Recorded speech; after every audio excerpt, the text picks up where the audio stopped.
Muy buenas tardes. ¿Cómo se encuentran el día de hoy? Bueno, me alegra saludarle. Yo quiero que por favor se ubique en el libro de Isaías, capítulo 7. Busque ahí en su Biblia Isaías, capítulo 7. Vamos a reflexionar acerca de una historia, la historia de un rey y la profecía que Dios le da a este rey por medio de el profeta Isaías. Pero estamos nosotros en el contexto de todo lo que se llama Sin temor a nada. Esa es la serie de enseñanzas que nosotros estamos siguiendo, que empezamos el domingo y que vamos a avanzar de aquí en adelante sin temor a nada. ¿Por qué hemos querido o por qué nos hemos metido en este asunto de estudiar acerca del temor?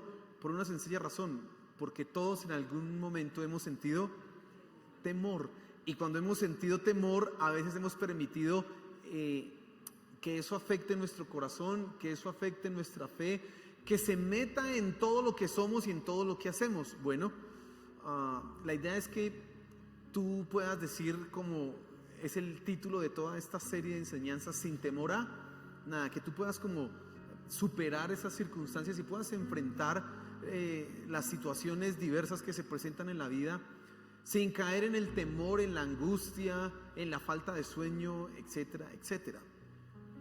La enseñanza de esta tarde se llama temor igual incredulidad. ¿Por qué lo llamamos así? Porque el día domingo hablamos de la realidad del temor, de la realidad del miedo. Eso existe, pero el punto es que tú y yo tenemos que aprender a manejar esas circunstancias, ¿sí? El temor es algo que se va a dar, pero tenemos que aprender a responder en fe ante eso. Y quiero que ahora empecemos a mirar cuándo es que el temor es pecaminoso y qué causas, qué hay en el fondo de ese temor. Y la primera cosa que yo quiero que tú te fijes es precisamente en la incredulidad. Ahora yo quiero hacerle una pregunta. ¿Alguna vez usted se ha preguntado si Dios es confiable? ¿Se ha preguntado eso? O bueno, más bien, le hago la pregunta diferente. ¿Usted cree que Dios es confiable? ¿Sí o no? ¿Se puede confiar en Dios? Creo que todos los que son cristianos, que han conocido a Dios, van a responder esa pregunta de manera afirmativa. Sí, Dios es confiable. Pero muchas veces en nuestra práctica, en nuestra vida, negamos con nuestras acciones lo que creemos con nuestra mente. Yo puedo creer que Dios es confiable, pero cuando llega el momento de la adversidad, de la prueba, de la dificultad, es donde se hace evidente qué es lo que yo creo, o más bien, qué tanto es que yo confío en Dios. Porque es muy fácil decir, ¿no? Bien dice el dicho, el refrán popular: del dicho al hecho hay mucho. Pues por una sencilla razón, porque siempre es más fácil confesar que hacer. Es más fácil decir que vivir. Siempre va a ser eso. Ahora, cuando llega el momento de dificultad, cuando llega el momento de prueba, cuando llega esta circunstancia, es que se hace evidente qué tanto es que tú confías en Dios. Y desde otra perspectiva que equivale a decir lo mismo, qué tan creyente o tan incrédulo eres. Y en esto quiero que pensemos muy bien y nos detengamos esta noche, y ese va a ser el centro de nuestra reflexión. Finalmente quiero que tú puedas revisar si tu corazón es un corazón incrédulo o tu corazón es un corazón cimentado en la fe. Eso es lo que finalmente tú tienes que poder evaluar el día de hoy. Tienes que poder revisar. Pero vamos a orar antes de leer la escritura. Vamos a orar antes de meternos en lo que vamos a estudiar, y tú vas a colocar estas cosas que he dicho en las manos de Dios, en la presencia de Dios. Vamos a decirle: Señor, aquí estamos. Hemos cantado que hay uno más entre las llamas, hay uno más que caminó sobre las aguas, que nosotros estamos acompañados de Él, que Él es que caminó sobre el mar, que estuvo entre las llamas, está con nosotros hoy. Pero no queremos que eso se quede en una simple confesión, sino que realmente esto sea una realidad en nuestro corazón. Padre, abre nuestra mente y nuestro entendimiento para entender tu palabra esta tarde. Por favor, Señor. Gracias. Amén y amén.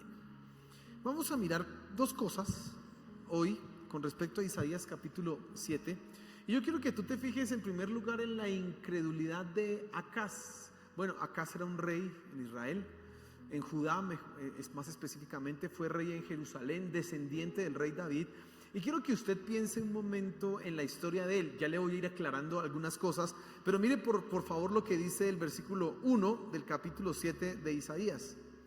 Dice: aconteció en los días de Acaz, hijo de Jotán, hijo de Uzías, rey de Judá, que Resín, rey de Siria, y Peca, hijo de Remalías, rey de Israel, subieron contra Jerusalén para combatirla, pero no la pudieron tomar. Este rey, Acaz, descendiente de David, en línea directa, se encontró de repente en una situación peligrosa. Dos reyes, dos naciones se aliaron para ir a guerrear, a pelear contra él. Es como, para que usted lo entienda, hoy día es como si Ecuador y Perú se pusieran de acuerdo para venir a pelear contra nosotros. Dos naciones. Acaz en ese momento se vio en una situación crítica. Dice, miren por favor el versículo 2, dice: y vino la nueva a la casa de David diciendo: Siria se ha confederado con Efraín, y se le estremeció el corazón y el corazón de su pueblo, como se estremecen los árboles del monte a causa del viento. Mire, lo que está pasando en este pasaje es el resultado del temor. Quiero que usted se fije en eso. Hay una situación peligrosa. Hay un conflicto internacional que se está dando y que va a venir a afectar a Acaz y a la ciudad de Jerusalén, a toda Judea. Van a venir a destruirlos. Llegan las noticias a la casa de David, a Acaz, y lo que naturalmente sucede es que temor, miedo. Y bueno, póngase usted en esa perspectiva. Está usted en su casa cuando de repente se entera que vienen 2, 3, 4, 5 a pelear contra usted y a destruirle la casa. Pues lo que viene es a generar zozobra, temor, miedo. En esa circunstancia está ¿quién? Acaz. Ese es el problema que él está enfrentando. Ahora, el temor empieza a generar y a crecer en su corazón. Y yo quiero que tú entiendas, y tengo que enfatizar esto, porque no puede quedar mal entendido en lo que estamos enseñando. El temor es algo normal y natural. El problema es lo que hacemos con el temor. Es cómo tú respondes a ese sentimiento. Los peligros y las situaciones son peligrosas. Los peligros y las situaciones riesgosas se pueden dar, se nos pueden presentar. No estamos exentos a eso. Usted no puede librarse de esas situaciones, pero cuando llegan esas situaciones, la pregunta crucial es: ¿cómo respondes tú? Nosotros decíamos el día domingo que cuando yo no respondo en fe, el que resulta hablando es un monstruo llamado temor, y va a susurrar a mi oído y a mi corazón una cantidad de cosas. Los peligros en tu vida se van a presentar. Las situaciones que generan miedo e incertidumbre y zozobra se van a dar. No estamos libres de eso. No somos exentos a esas situaciones. La pregunta es: ¿cómo tú vas a responder? La pregunta aquí es: ¿y cómo respondió Acaz? Se le venían dos naciones a pelear contra él, lo querían quitar del trono, lo querían cambiar. Pero ¿cómo respondió Acaz ante esta circunstancia? Bueno, algo de conflictos internacionales para que usted entienda aquí esto. Resulta que el imperio que estaba dominando en ese momento se llamaba Asiria. Ojo con los nombres porque aquí se puede confundir uno. ¿Cómo se llamaba? Asiria. Judá no quería confabularse con los sirios ni con Efraín para resistir a Asiria. Y entonces por eso fue que Siria y Efraín iban a pelear contra Judá para quitar a Acaz de rey y colocar a uno para ahí sí tener tres naciones. ¿Contra quién? Contra los asirios. Ese era el problema que se estaba dando. Si viene una potencia militar grande a destruirnos, pues la idea es entre más, mejor. Y resulta que Judá no quería colaborar, Acaz no quería colaborar. Por eso él se ve en esa situación, en esa crisis. Ahora, ¿cómo respondió Acaz en medio de esta situación? Bueno, mire lo que dice el versículo 3. Y mire cómo Dios decide acudir en auxilio de Acaz. Dice: entonces dijo Jehová a Isaías: sal ahora al encuentro de Acaz, tú y Sear-Jasub, tu hijo. Ese nombre Sear-Jasub significa aún nos quedará un remanente. Eso tiene un significado en lo que Dios va a quedar, lo que Dios quiere decirle a Acaz. Pero mire lo que dice: tu hijo, sal ahora al encuentro de Acaz, tú y Sear-Jasub, tu hijo, al extremo del acueducto del estanque de arriba, en el camino de la heredad del lavador, y dile: guarda y repósate, no temas, ni se turbe tu corazón a causa de estos dos cabos de tizón que humean, por el ardor de la ira de Rezín y de Siria y del hijo de Remalías. Ha acordado maligno consejo contra ti el sirio, con Efraín y con el hijo de Remalías, diciendo: mire lo que querían hacer con Acaz. Vamos contra Judá y aterroricémosla y repartámosla entre nosotros y pongamos en medio de ella por rey al hijo de Tabeel. Por tanto, mire la palabra de Dios: Jehová el Señor dice así: no subsistirá ni será. Porque la cabeza de Siria es Damasco y la cabeza de Damasco Rezín, y dentro de 65 años Efraín será quebrantado hasta dejar de ser pueblo, y la cabeza de Efraín es Samaria, y la cabeza de Samaria el hijo de Remalías. Si vosotros no creyereis, de cierto no permaneceréis.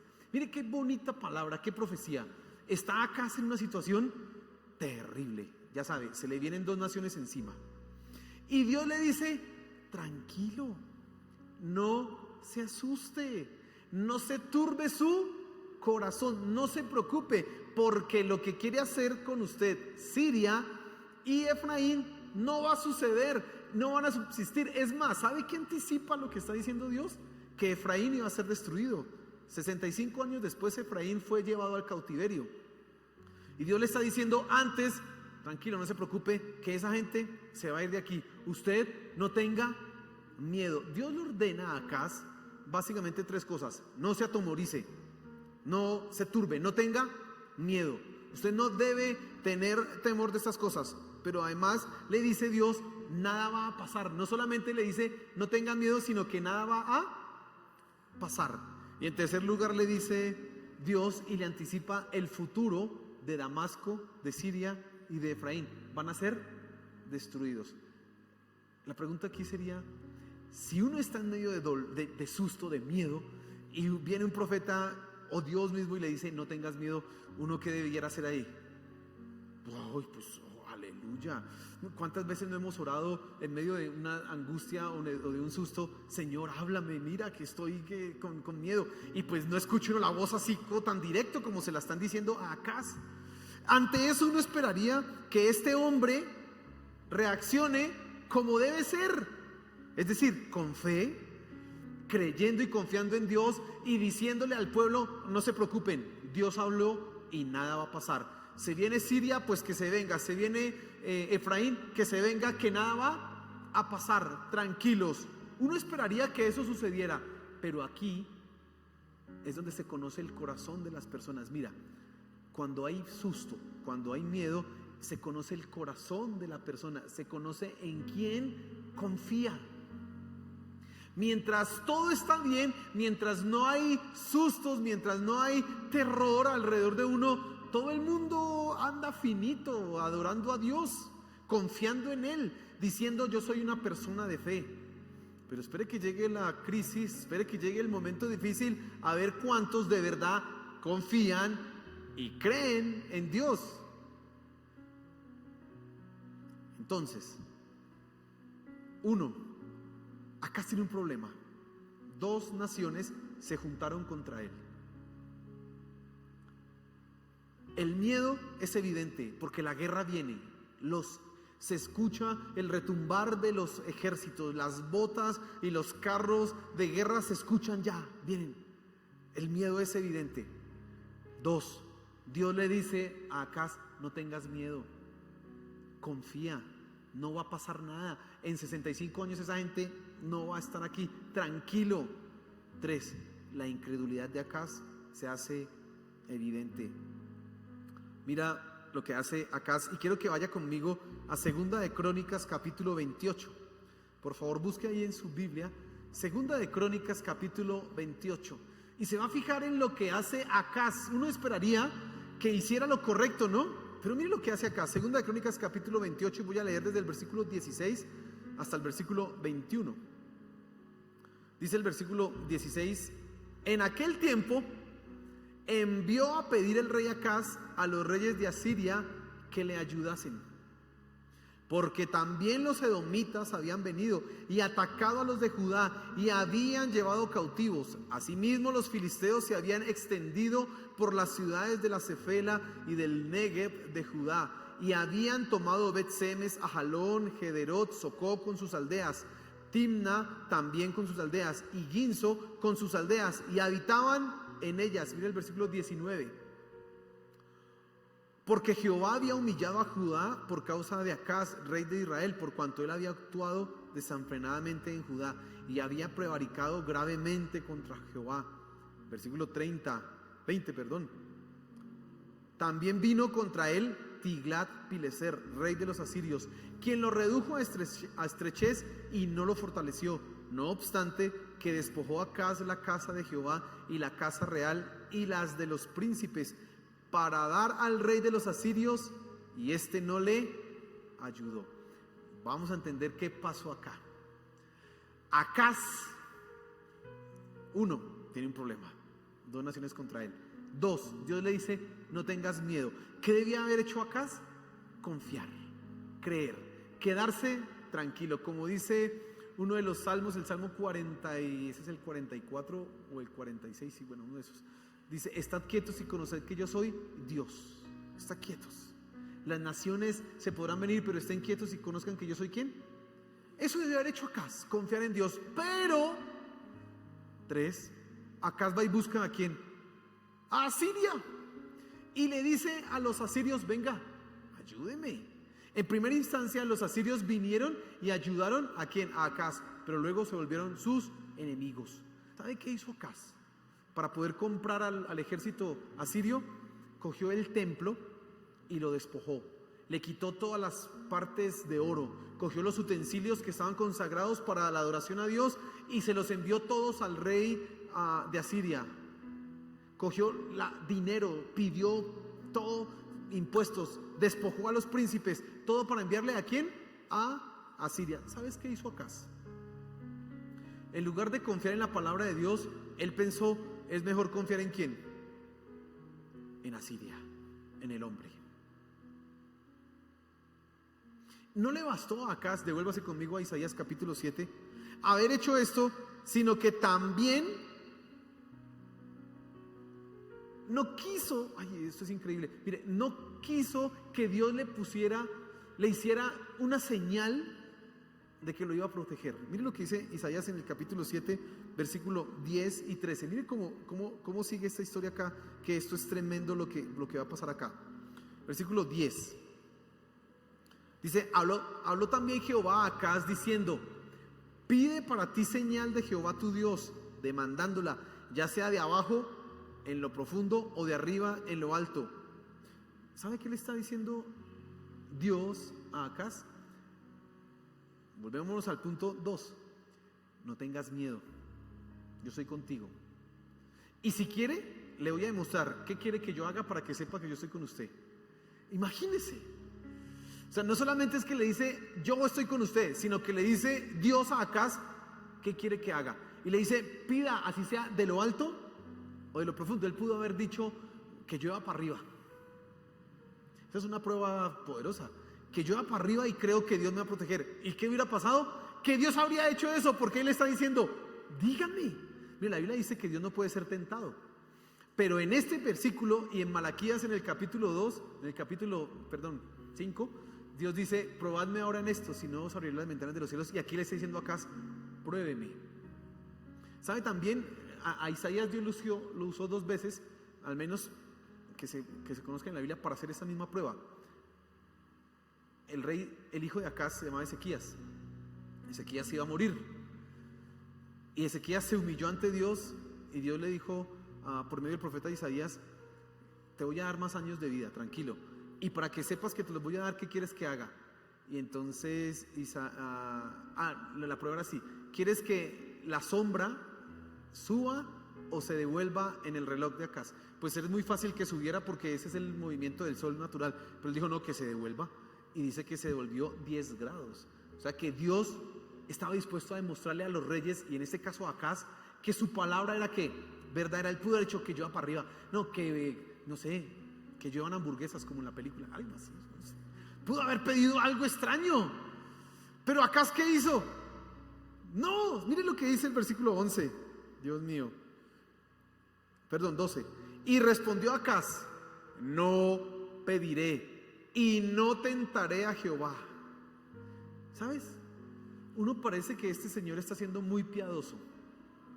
Parece que él es muy santo y muy creyente. Yo no voy a pedir una señal, ya con lo que Dios dijo me basta. No voy a tentar a Dios. No, ¿sabes qué está diciendo él? No creo en Dios. Aunque me haga una prueba, no voy a creer. Yo prefiero ir a buscar ¿a quién?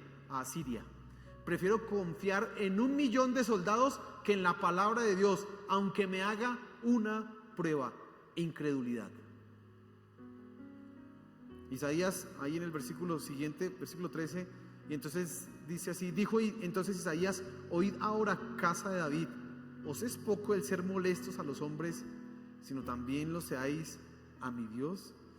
¿Sabe qué está diciendo Isaías en ese punto? ¡Qué fastidio! Usted no solamente molesta a otros, sino también molesta a Dios cuando le está diciendo que ponga una prueba, que confíe en Él. Ahora, Acaz es un rey malo. Acaz no es un rey que haya hecho las cosas bien, pero aún así Dios, por amor a su pueblo y por amor a David, está diciéndole, no tengas miedo, que yo te voy a proteger. Pero Acaz decide no confiar. Es increíble en esta historia cómo el temor llevó a Acaz a convertirse en una persona incrédula, o su incredulidad lo llevó ¿a qué? A ser una persona temerosa. Ya vamos a pensar un poco en eso, pero quiero que tú reflexiones un momento antes de seguir adelante. El temor, producto de la desconfianza, es pecado. El temor, producto de la incredulidad en la palabra de Dios, es pecado, y tú necesitas tratar tu corazón con respecto a eso. Ya vimos la historia de Acaz, un pasaje en donde vemos la incredulidad, inclusive cuando Dios le está enviando un profeta, cuando le está poniendo una prueba. ¿Qué quiere que le haga para que usted me crea? Ya quisiera uno que Dios dijera, ¿qué quiere que le haga yo para creer? Pero él aún así decide ser un ¿qué? Un incrédulo. Y vamos a mirar un poco, ya dejar esta historia, sino a sacar unas verdades y unos principios para nuestra vida que nos sean útiles para entender por qué yo necesito ser libre de la incredulidad, por qué yo necesito cuidar cuando tengo temor y vigilar de dónde viene, cuál es el producto de esto. Porque en el caso de Acaz era su incredulidad y su falta de fe en Dios lo que lo llevó a ser una persona que totalmente temerosa. Como dije hace un momento, las situaciones de riesgo se van a presentar en la vida, pero como usted responda van a demostrar si usted es creyente o incrédulo. No es lo que tú digas.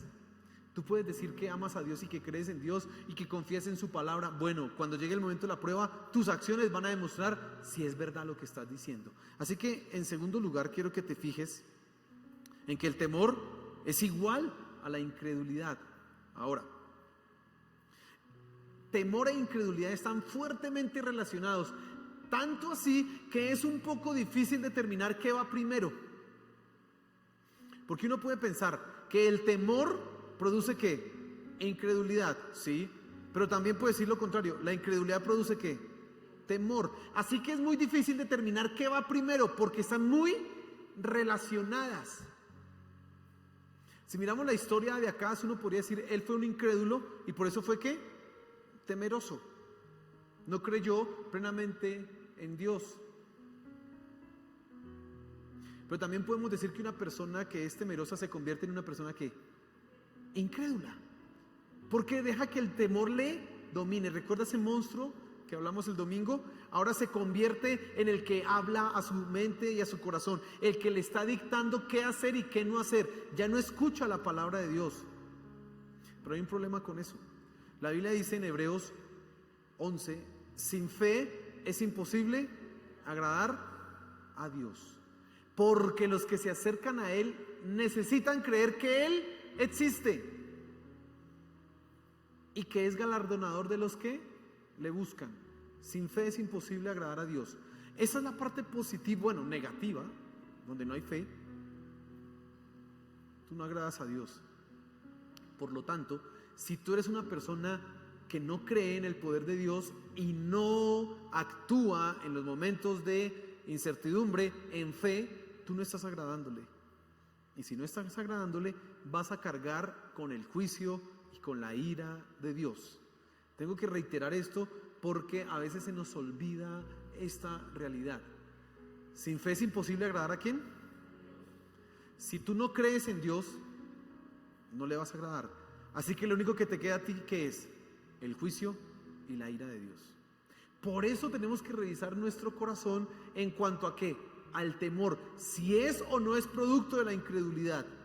Si me está pasando lo que le pasaba a Acaz, si de repente yo estoy actuando no en fe, sino en mis ideas, en algunas otras cosas, porque no estoy creyendo en su palabra.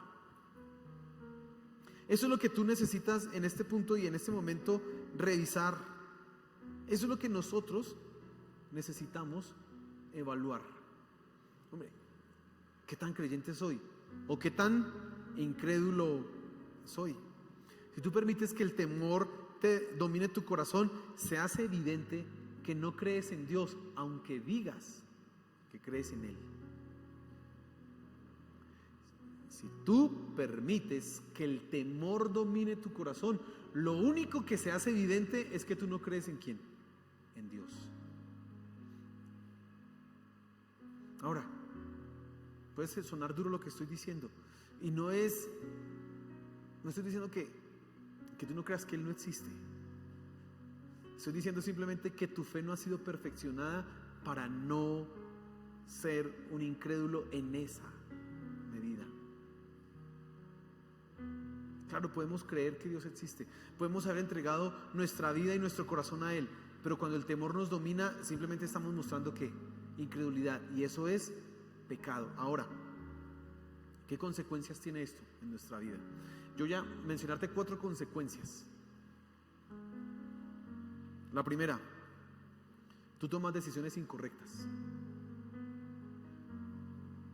El temor producto de la incredulidad te lleva a tomar decisiones incorrectas. En el caso de Acaz, fue aliarse con ¿quiénes? Con los asirios.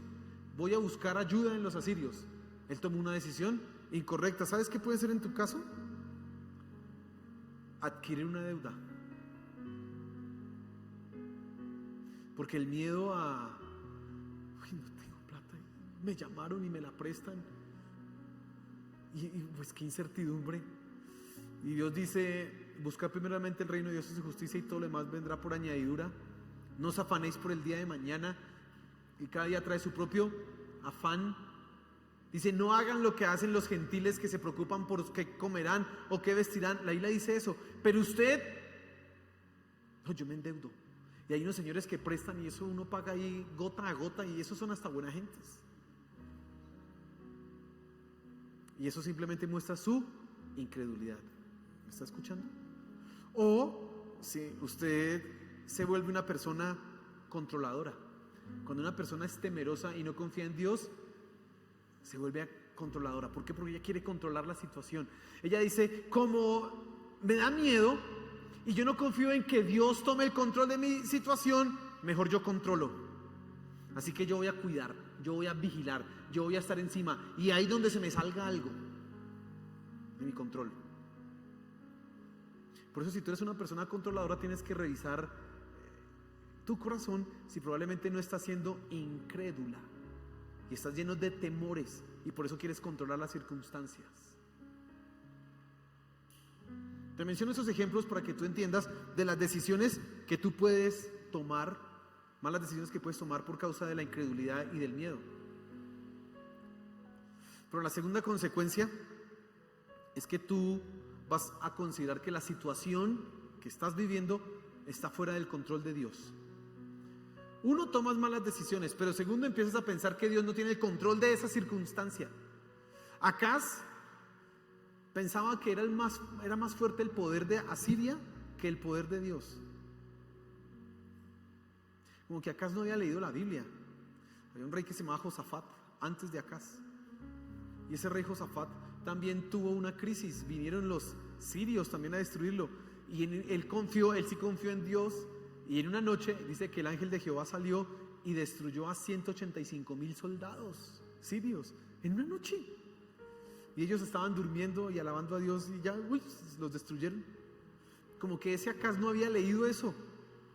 Porque él creía que Dios no tenía el control de esas circunstancias. Mira, cuando tú no crees que Dios tiene el control de esas circunstancias, te vuelves temeroso. Te vuelves miedoso. Porque si Dios no tiene el control de todo, pues ahí, espere, ¿dónde?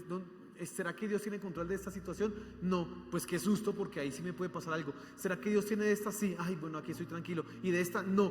Entonces qué susto, nos volvemos miedosos. Tú empiezas a pensar eso. Dios no tiene el control. Y es tu incredulidad la que refleja eso. Pero por otro lado, tú entonces empiezas a llenarte de angustia, de preocupación, y eventualmente puedes llegar a caer en la depresión, en la desesperación y en depresión. Porque si Dios no tiene el control de todo, ¿qué esperanza tenemos los que seguimos a Dios? Pues ninguna, porque si estamos sujetos a que algo nos pase, que se salga el control de Dios. Esa es la segunda consecuencia. La tercera consecuencia, que tú empiezas a negar la palabra de Dios. La niegas de dos maneras. Primero, tú lees, escuchas las promesas de Dios, pero simplemente no confías en ellas. Eso es negar la palabra de Dios.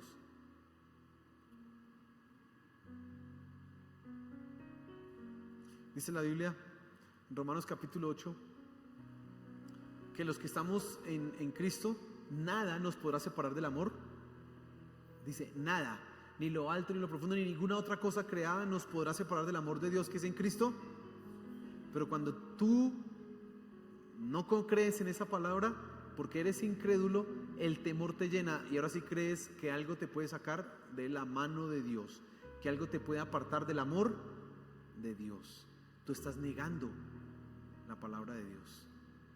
Y tus acciones, esa es la segunda manera en que lo podemos negar, tus acciones, las decisiones que tomas, lo que haces también niega la palabra de Dios. Porque cuando tú dices yo confío en Dios y no voy a endeudarme, pero a los 5 minutos ya estás con la tarjeta de crédito o algo así, tú estás negando ¿qué? La palabra de Dios. La estás negando, aunque la hayas confesado 30 segundos antes.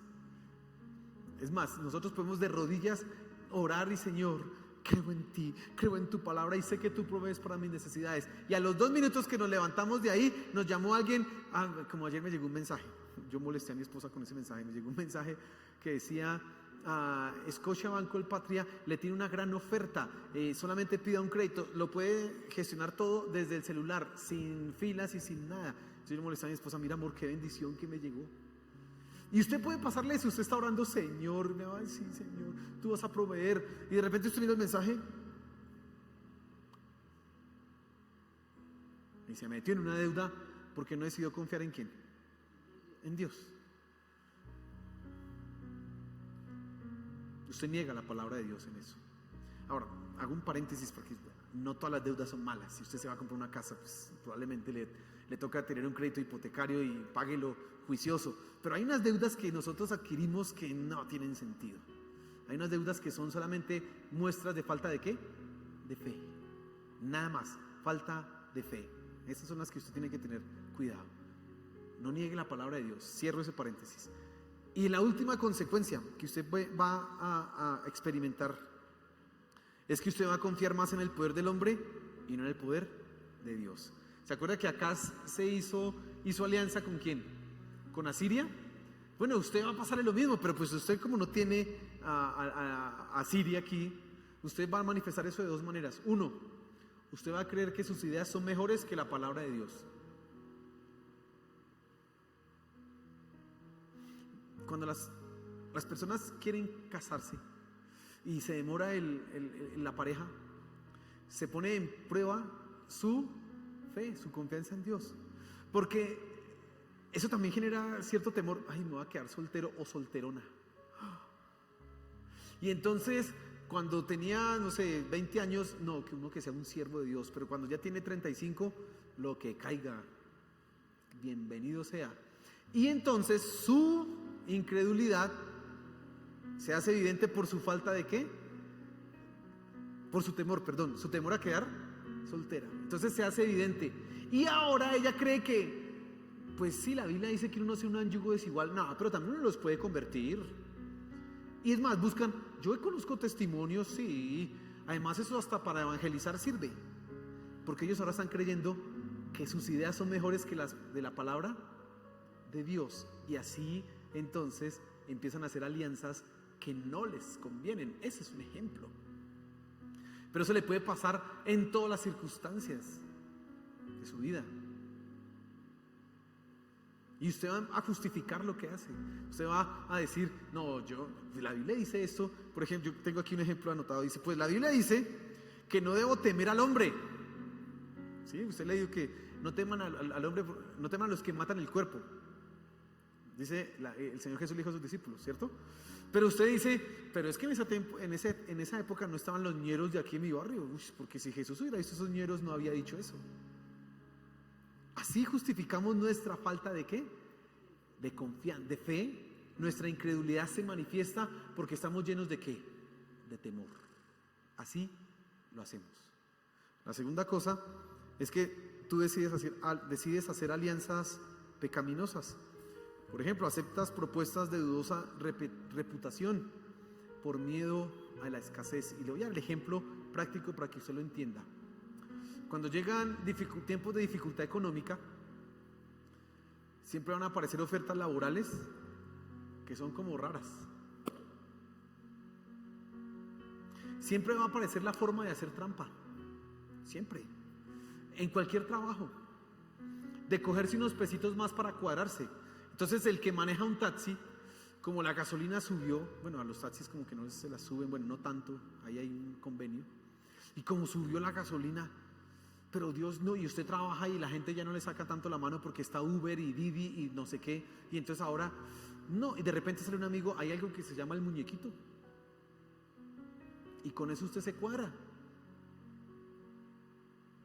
Y entonces usted decide hacer eso por miedo a confiar en ¿quién? En Dios, y entonces deja sus principios. O ya en lugar de reportar el total de ventas, reporta menos ventas, pero usted se queda con el excedente.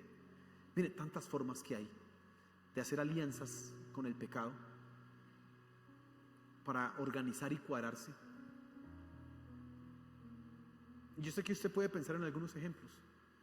Es más, espero que en lo que hemos estado hablando, Dios mismo te esté diciendo a ti qué es lo que estás haciendo mal, erróneo, por tu miedo y por tu incredulidad.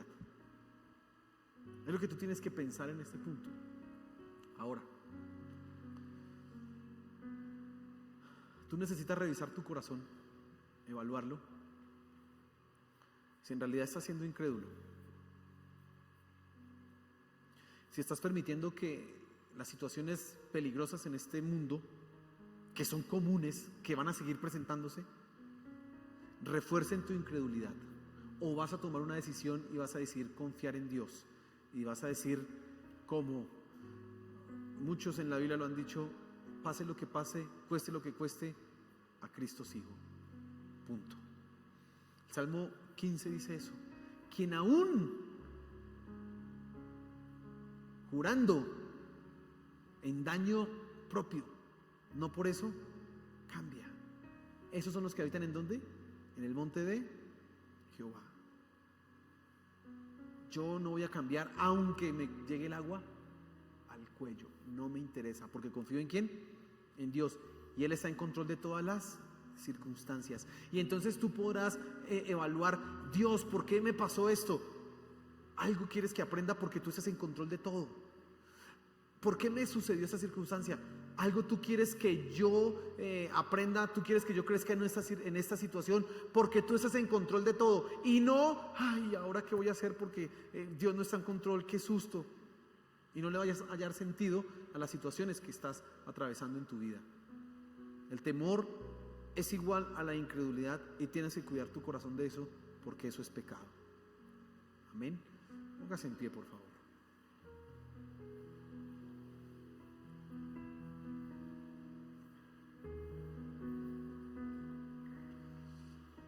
La historia de ahí para allá continúa y viene una de las profecías mesiánicas.